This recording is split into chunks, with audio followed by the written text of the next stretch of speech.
Did I buy new soap, or was that toothpaste? Hello? What would it be like to eat cereal in the shower? How long will my essay Who take? is this? Will I get enough sleep tonight? Wow, did I actually just ask that? Did I leave the fridge open? What if a murderer is listening right now? Should I check? Will that make me more paranoid? Why do I worry so much? Why do the smallest things freak me out? I find myself thinking. Self-care working, or am I was once told that walking through a doorway could cause someone to forget even the most precious memories they had. Memories of happiness, grief, memories of love, and of loss, all tucked away neatly, stored like coats and hats and mittens, waiting for snowy days, waiting for the soft chill of frozen breath. Or what it felt like to rest my head on your shoulder, that still carries with it the weight of my guts that spilled to you, red, blue, purple, just like that, gone within a single step, that somehow 3 beams and an imaginary line drawn across some old aching floorboards were all that stood between myself and the infinite silence of the very things that once colored my mind with sound, meaning. It's funny.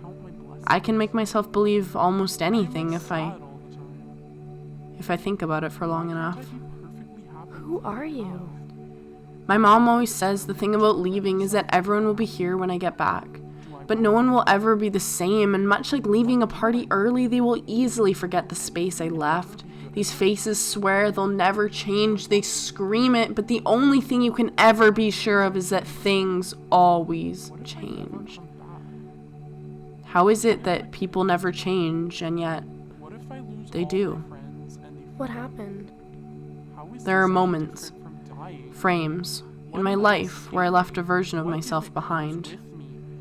I stepped forward, but she remained lost. Now she lives in the memories of friends, family, but what if they like her better than me? Maybe they won't change, but I will.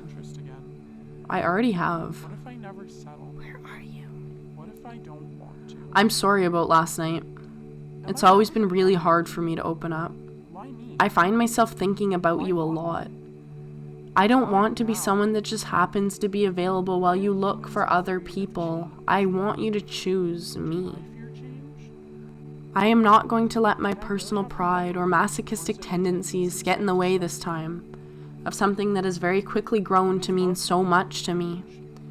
Then again, I have been known to misplace my hope in the way things fall, because I've always believed that the odds of finding what you seek tend to favor those who are open to seeking them in the first place, and I am working on believing myself when I try to fit that frame of mind.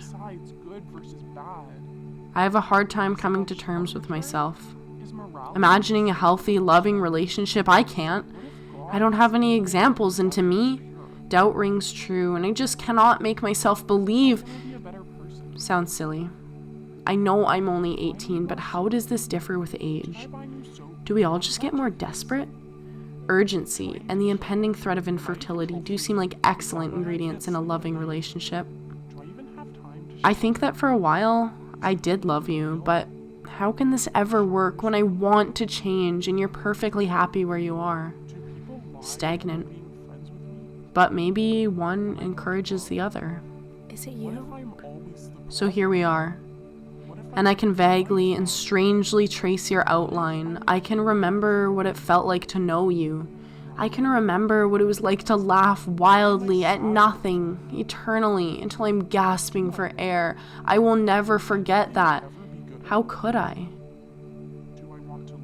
No matter how long it takes for my words to make their way through the vastness of this pool in which I swim, I say them and will continue to do so. Night after night, never knowing if you'll actually hear them. There is no place for time here. Just overlapping moments where I thought I'd found you, where I thought I heard the sound of your breath. Silence. Where are you? Where I felt you calling for me. I am searching, retracing my steps through life before this threshold, before a doorway stood between you and me. I now know it only goes one way. Am I naturally unlucky? As it stands, I've found myself in a doorway again. With toes on the line and heart on my sleeve, I can't bring myself to walk through this time, not yet. At least, not until I take one last look and see that it was you. That it was always you. A second set of footsteps. The silhouette of each and every memory playing out like a story that I wish I had not heard before. I remember now. I found you. This was where I lost you. And beyond these closed doors, I will find you again. I will find trust again. I will find hope again. I will find love. I will find myself. Welcome home. Do I need more soap?